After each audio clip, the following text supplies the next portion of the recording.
I think that's a real option.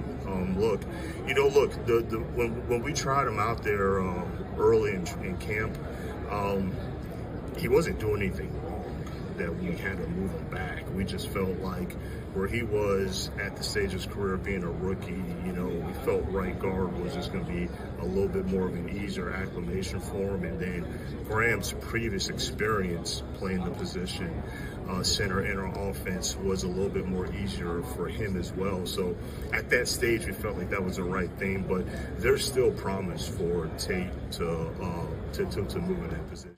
All right, so apparently Brad Holmes spoke on Tate Ratledge. They spoke on a bunch of stuff. I have a bunch of shorts on it. The combine, I don't watch it no more, bro. I don't watch the NCAA tournament for real. I don't watch the combine. Really, I just don't care. They just tell me what I need to see. I see the highlights. That's what it is. When I was younger, I used to love watching the combine and the draft. I do wish the draft went back to Saturdays. But they monetize everything in the NFL. The Pit Lions going to Germany. I don't give a fuck, to be honest with you. Like, who cares? The Germans don't care about football. We don't care about going over to Germany to play football, respectfully. I don't really understand. Greed is tearing the NFL apart. That's why they had a down year last year. I don't care if they go to Germany or not. It doesn't make us a difference. But yeah, looking at it, I mean, I told y'all they drafted Tate Ratledge to be a center. He was groomed to be a center at Georgia. He most likely will be your center. It's not a cheap thing. I think there's been a report. I just read a little something. The Baltimore guy getting tagged. So there's only one more good center out there. Don't forget, I don't know what he played for. I think the Colts or something like that. So Tate is going to be your center. The ideal situation, now I'll talk about Decker too and put that clip in there. The ideal situation for the Lions is to move Tate to center, Mahogany back to right guard, probably draft a left tackle of the future. If Decker do or don't come back, get a guy like Cam Robinson, whatever Rasheed Walker guy, and then you got 3 guys that can help you at tackle. You'll have a rookie who you got behind playing left guard. You'll have Cam Robinson or whoever you choose to get, the Rasheed Walker guy from Green Bay, or whoever you can find to play left tackle, and Giovanni Manu, whatever his name, Manu Giovanni. Those would be 3 guys that you have to be able to back up so well, play that tackles can play guard and back up your left. So you have 3 left tackle prospects. That's the beauty of it. You have 3 left tackle prospects. I still would sign a veteran center. I still would groom Miles Frazier to step in at center just in case. But that's the ideal situation that you want. They didn't draft that guy to be a left guard. They drafted him to be a center. And Brad said, well, it was nothing that we seen wrong with him playing center. We just felt more comfortable. You could believe that if you want to, with Graham Glasgow playing center. So in my opinion, that's the ideal situation. Now, the crazy thing about it, if you get a great left tackle, even a top tackle prospect from Miami, he's not a left tackle. They still debating whether he a guard or he a fucking tackle. So he ain't a left tackle.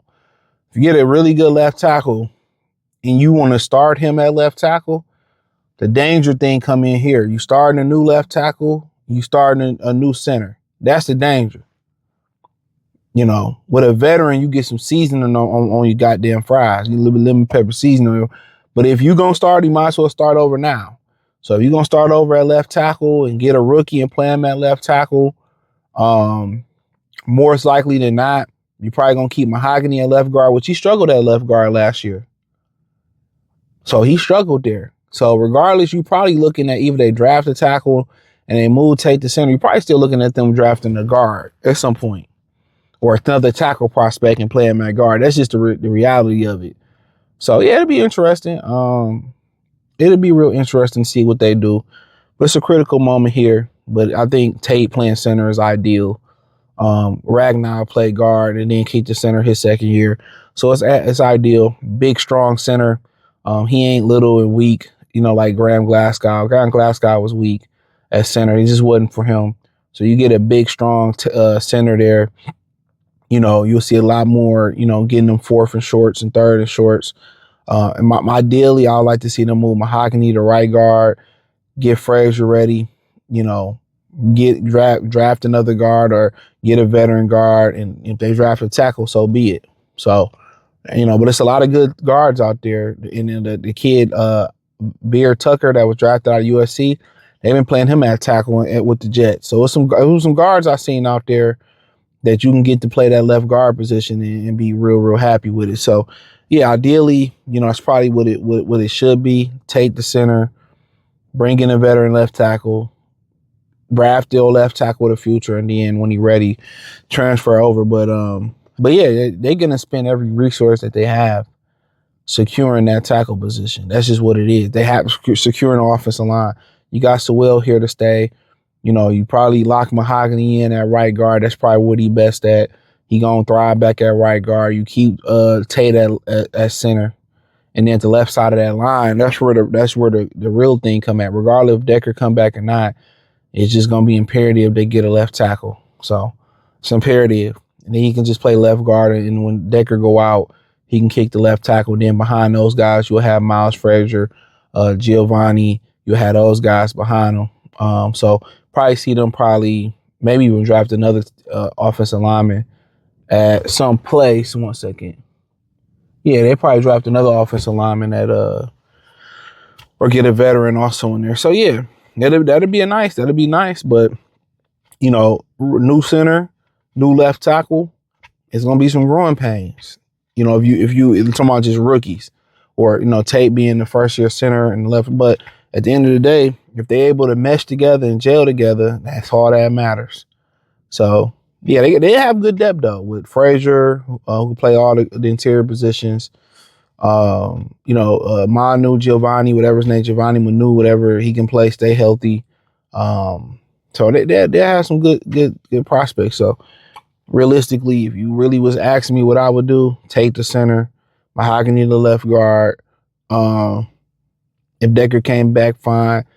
Cam Robinson or the Rasheed Walker guy, depending how you feel about, you can develop them, draft a rookie left tackle, play him at left guard, and that's how I'm rocking this year. Veteran left tackle, whether it's Decker, Robinson, Walker, left guard next to him, the rookie tackle I take, center Tate Ratledge, right guard Mahogany, and Sewell at right tackle. So that's in my opinion, that's how I would take it. And if it's Decker, something happened to him with a rookie left tackle, gonna get ready. They got away with Dan Skipper playing left tackle, so that should let you know a lot. So yeah, that's the priority. Left tackle is the priority. You got a tackle-rich draft. You get the best one when you think can protect that blind side. If you can get a guy that's spectacular at pass blocking, but that's spectacular at run blocking, really that's worth moving up for. It's the same thing with a defensive tackle. If you get a guy who can rush the passer but also stop the run, that's worth more than gold for the Lions because that's what they're missing. So it's going to be interesting to see how they flip it and how they do it. But, the whole Decker thing, you don't know. In the offseason, you healing injuries. And if he ain't healed through these years and he been banged up, he should have probably retired long ago, respectfully. He probably should have retired long ago. So, ain't nothing like, you retire and they finally do it and it's like, fuck. But I feel like late in the year, they was still, he kept himself in shape. They still would sign him. So, but we'll see, man. But check out the Detroit Lions Talk playlist. Hit the link in the description. Linktree, find me on X, Facebook, Kick, Twitch, Instagram, Spotify, Anchor, Cash App, Venmo, PayPal. Peace.